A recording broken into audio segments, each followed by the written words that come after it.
Good morning, I'm Tasia, this is Mason. Today we are presenting on spondylolysis. So for our objectives, we're going to discuss 3 problems of this condition. We're going to identify supporting interventions to address the problems, and we're also going to explain how supporting interventions may address the problem.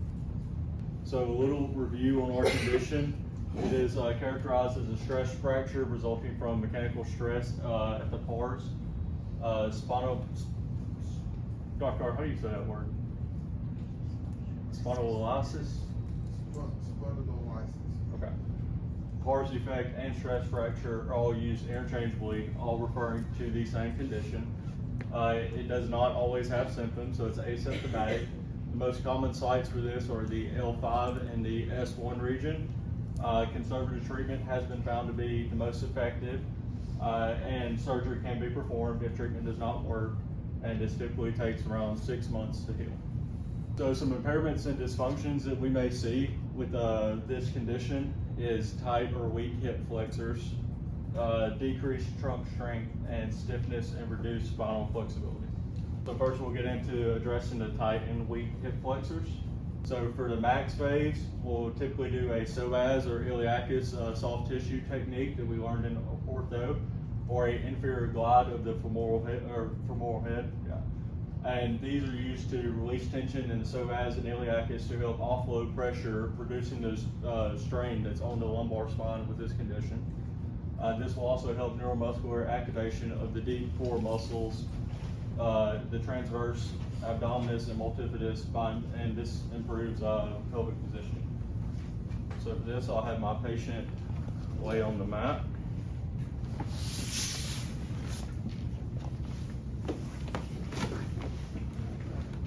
So I'm going to do the psoas release for this.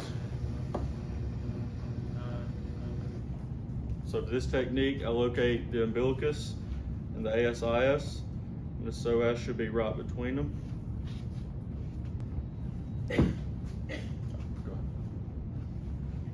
So once again, find the umbilicus, find the ASIS. It's between those. To know I'm on the muscle, I'm gonna have you flex your leg up.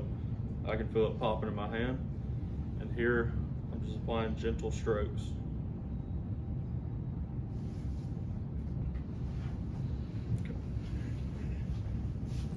Okay. Inferior glide of the femoral head. For this, I'll have my patient flex their knee. I get right to the joint line. I apply inferior glide to the hip. During the moderate phase of protection, we'll perform exercises like marches, and these can be seated, standing, and band resisted. We would kind of start with the seated, and then we would progress to standing exercises, and to progress that even more, we could do the band resisted. This will help strengthen the weak hip flexors without putting stress on the lumbar spine. It teaches hip flexion control without excessive anterior pelvic tilt, and lumbar hyperextension, which with our condition, that is one of the main things you want to avoid, is lumbar hyperextension. And it also helps retrain movement patterns needed for walking, stair climbing, and running, so just everyday activities will be performed. So for this, I'll have the patient sit down. And a cue during this is to maintain this upright posture she's in right now, and not slouching back going into hyperextension. I just want you to bring your knee up. Good. Good. And during this phase, if I wanted to progress this with her sitting, I could apply a force. So don't let me push it down. So kind of like a manual muscle test, right? And we could turn that into a treatment. For standing, I would have her standing up. Once again, making sure she's in correct alignment, and just bringing her hip up. And for the band resisted, as we are showing in that picture,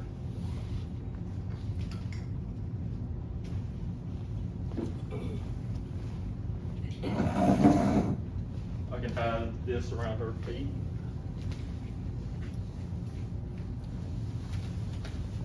Or perform the same movement.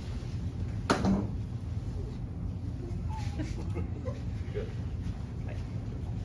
So during the minimum phase, we could perform like walking lunges or sidestep band walks, and these will help promote functional hip flexor activation during gait cycle, encourages core engagement without the excessive spinal motion, which is what we're trying to accomplish with physical therapy for his condition, and it limits the lumbar extension, as I said earlier. So perform this. I'll just have my patient standing, making sure she has a good posture, and just lunge forward, and then bring it to it. There we go. So as you can tell here, her posture is great. She's not going into too much hyperextension, which would further compress those stress fractures. So interventions next to address to decrease the trunk strength.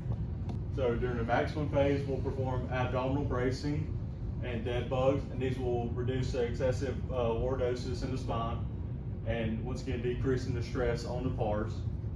This encourages core engagement without the excessive spinal motion again. So first we're going to do the abdominal bracing. So I want you to just suck your belly button in. Good. There you go.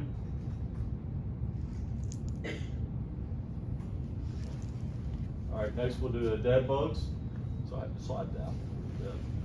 I want you to have both your knees up and both your arms up. All right, so I want this hand to go back with that foot. And back up, and then up. Good. Try not to let your feet hit the mat. Good. Any pain with that? No. Getting a core workout? All right, pretty good. So during the moderate phase, this is where we could do glute bridges or a pull-off press. And to progress the pull-off press, we could do just step outs with it, or we can have them stay in a static position and just push out. This will also help strengthen the core muscles, and it reinforces the lumbar control in a neutral position and strengthens the posterior chain while maintaining that lumbar stability. So first we'll do a bridge. So push through your heels, there you go. Hold that for a few seconds, and then slowly back down. Do another one. Slowly back down. All right, good job. Come over here to the doorway.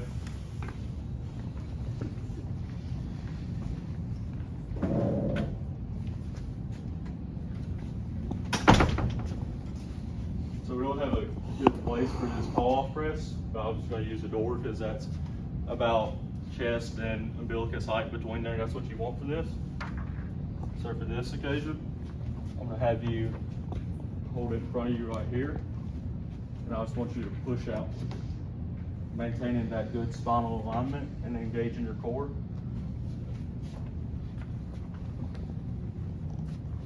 There you go. Get a little slight bend in your knees.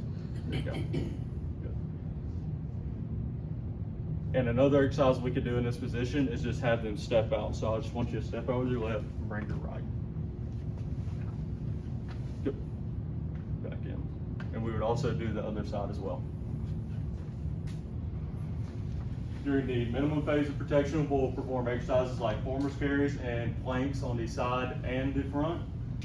This will force the transverse abdominis, multifidus, and obliques to engage. This will also challenge the spinal alignment and forces an upright neutral posture, which is what we're looking for. And this will also activate the deep core stabilizers for the spinal control. So first I'll show how to do a farmer's carry.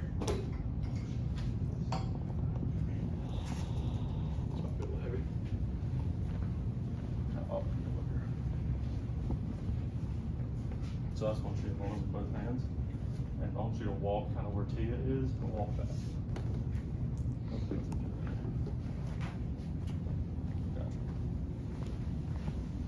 And as she's walking, you're looking to see if her posture slumps over or raises up. Good job. Sit back up too.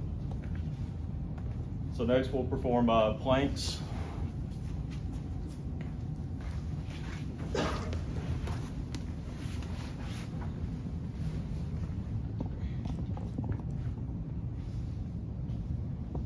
I'm sure everybody in here has done a plank before almost.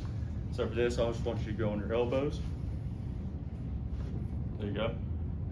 And once again, we're just making sure her back doesn't dip in too much or raises up. This is perfect form. All right, good job. And then we'll have you do it on your side. And this is how we could progress it.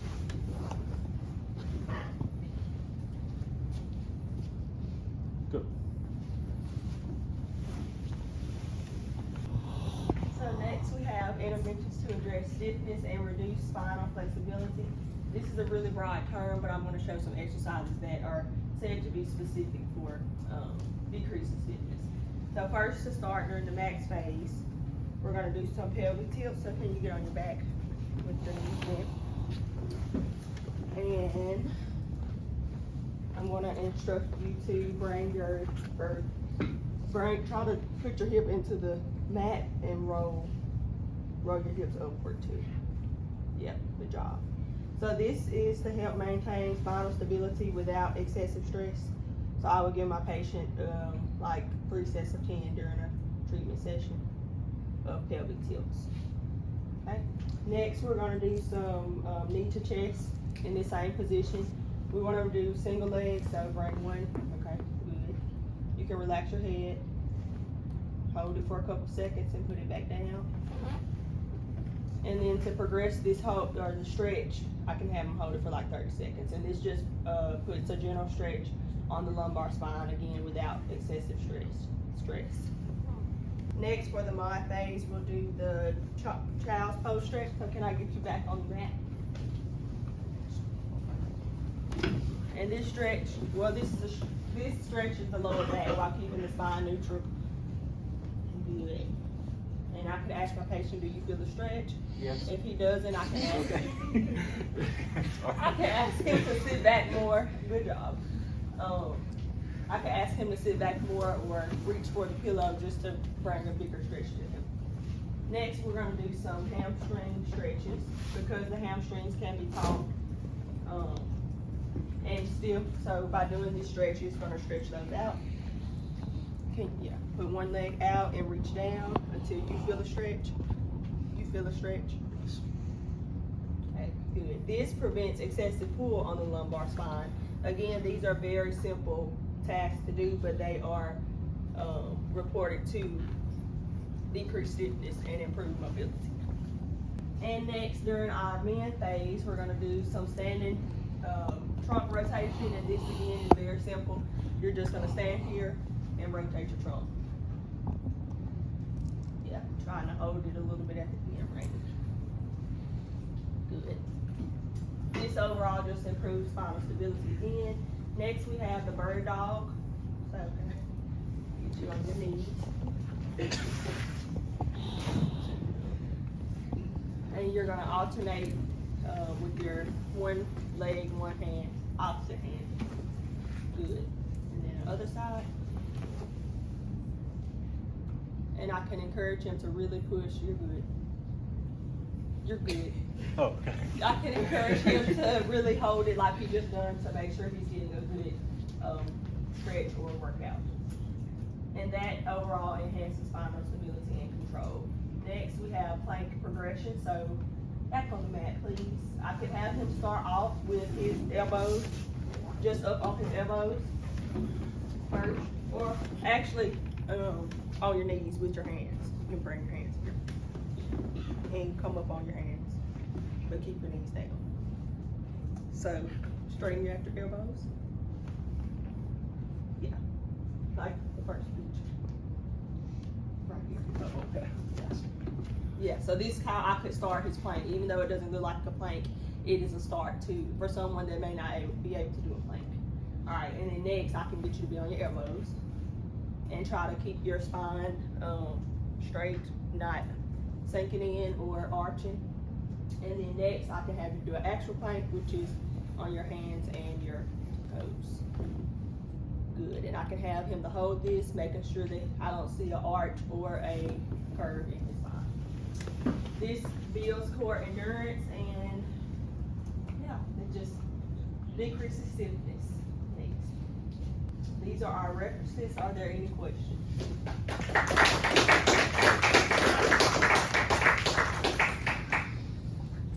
Go ahead, Steve. I have two questions. One, Okay. for the dead bugs, how would you scale them down? Or like, what would be a lower intensity level exercise? Or like, am I making sense? Yeah. How would we regress the dead bugs? Yeah, Well, one way to do it is instead of having an arm go back, we could just have their legs go forward. okay. Or don't have them alternate to the same side, or have them flat without being on their hands and knees and doing this. Just having them flat and just practice bringing this arm up and this leg back without any type of holding yourself up. Okay, Does that make sense? it does. Okay. And then also, for the trunk rotation, do you think it would be beneficial to add weight? Yeah, Responsibly? absolutely. Because once they get this down with just their body weight and being able to control this by adding weight, that's just progressing them to be able to do it with other movements and extra weight.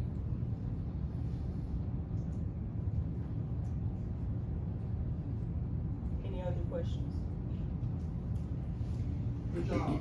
I got some observations and some feedback. Okay. Also, with the trunk rotation, make sure you clear the patient, and make sure that they do not have a bulging disc or a herniated disc. Typically, if a patient has a bulging disc or a herniated disc, that is symptomatic, then you want to avoid trunk rotation that can probably reproduce the symptoms. Especially if it's weight. Yes, especially with weight. So be cautious of the trunk rotation when you implement it in the plan of care. You just don't want to make sure there's no bulging disc, no nucleus pulposus or anything like that protruding. Just screen that first.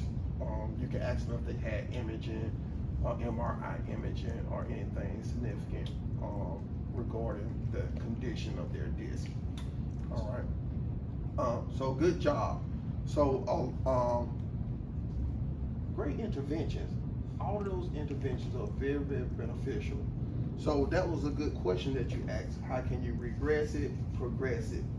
So one thing that I want to point out, go back to your slides with the maximum protection phase. For which one?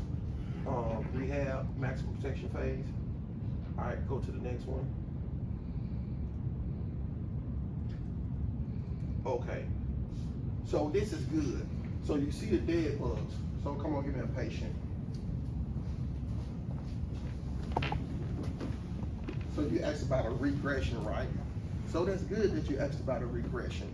So whenever you having the patient to do a dead bug or anything the way you want to engage the abdominal musculature, you want to well, it'll be vice versa, but you want to have them to maintain a posterior pelvic tilt.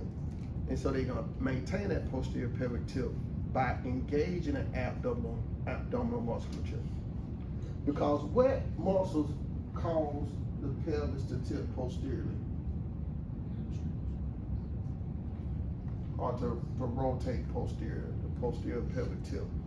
What muscle activation is gonna cause that?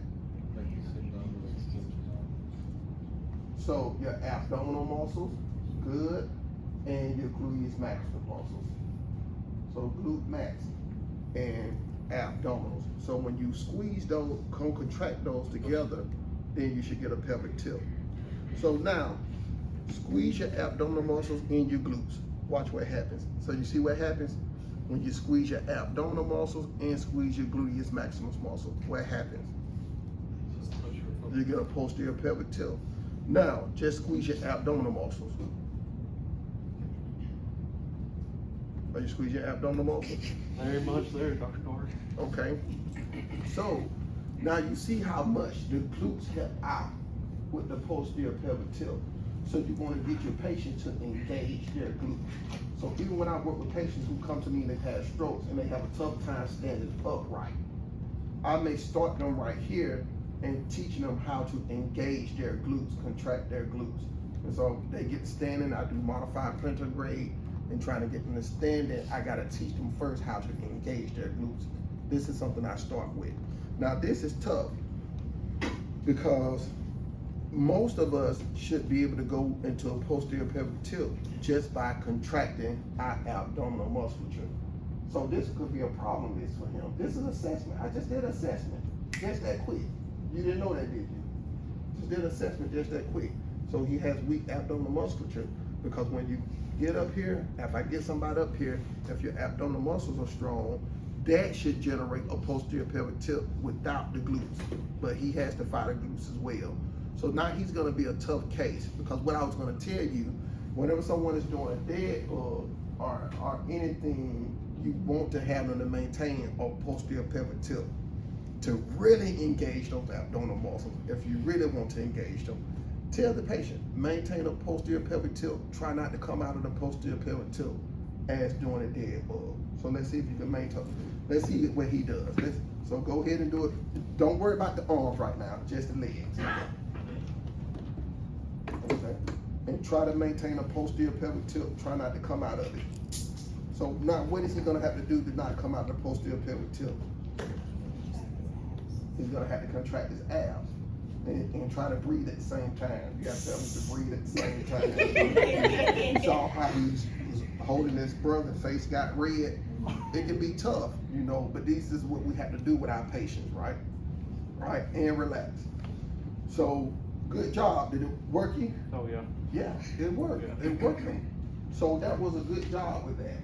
So just remember, when you're doing these, like abdominal bracing, tell your patient to maintain a posterior pelvic tilt to engage the abdominal musculature even more. And you can even add in there to contract their glutes. If they're having a tough time with abdominal bracing, tell them to also, with the abdominal bracing, contract their gluteus maximus. Tell them to squeeze it to assist, to build up the strength, and if they have a tough time with that right off the bat, okay? Go to the next one.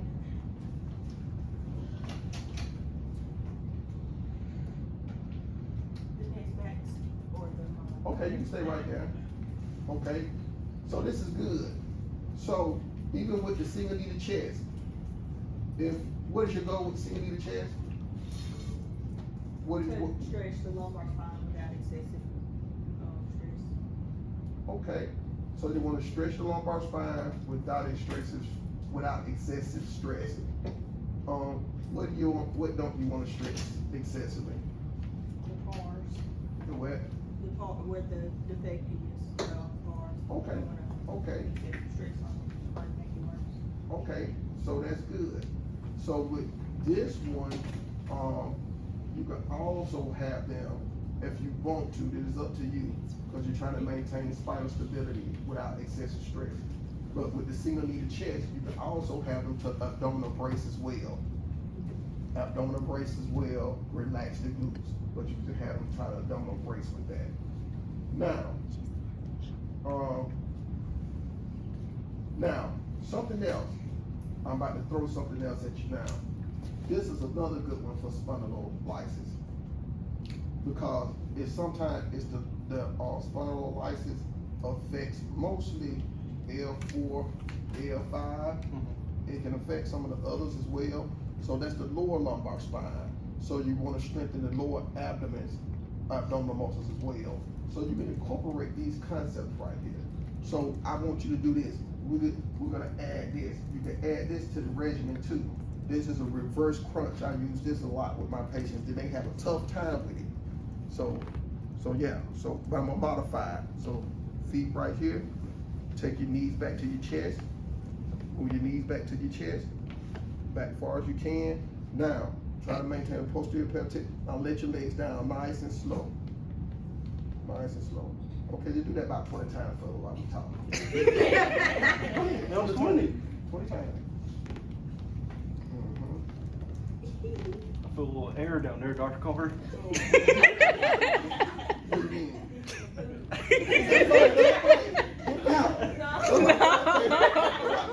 My patients, they let it go all the time. I said, that's good. I said, no shame here. Just let us know we're doing what we're supposed to be doing. Get that gas out.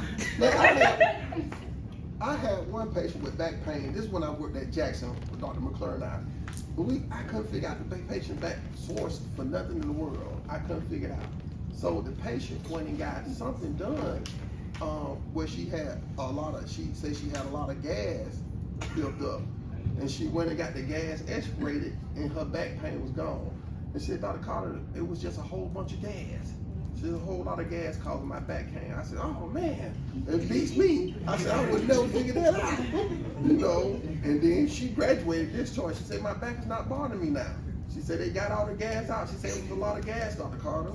I said, wow, now I would have never thought that. That's the source of the low back pain. How many did you do? I did 21. Okay, how did they feel? It felt great. It felt great. But you just start feeling it? Yes, sir. Yeah, so if you try, you'll think it's easy. You'll think it's easy. You'll look at it like, man, that is easy breezy. I can do that. But once you get to doing it and doing more reps and trying to do it correctly and come down nice and slow, you're gonna feel it. All right, so good. Go to the next slide. Oh, go back up to number 12. Okay, good. So you already said that that's a modified plank, right? On her slides. On the men phase, that's a modified plank. So good. So now you're doing modified plank, and then you're working the obliques doing the plank. Now we go to the full plank, right? What's a modification that you can do in between the modified plank and the full plank? What can you have a person do? Anybody ever heard of a quad plank? Never heard of a quad plank? Let's see. Go with your quadruped head. All right. All right. I got my timer. Oh man. All right. Now, lift your knees up. Your toes, your feet are gonna be Lift your knees. So your feet, there you go. Hold that position. You got 30 seconds. I got sweaty palms. That's fine. Ain't that Now hard? bring your feet in a little bit more. Ain't that harder than a There we regular go. Hold, keep those knees off. So this is a quad plank. So you can go from modified to quad to full. Mm-hmm. So you see?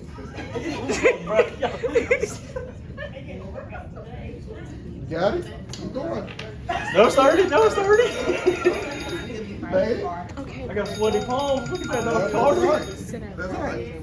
How did it feel? Felt great. Feel like something you need to work on? Oh yeah, I think so. See, a lot of the medicine that we prescribe to our patient, we could use it ourselves as PTs. Yeah. Just like, yeah, we can. So, don't forget that one as well. That's a quad plank. Quad planks are very beneficial. I use those a lot with my patients as well, the quad plank, before I progress them to the full plank, all right? So the quad plank makes you work, all right? Keep going up. Let me see if there's anything else. Oh, go back down. Okay, I think that's it. Very good job. Very good job. Very good job.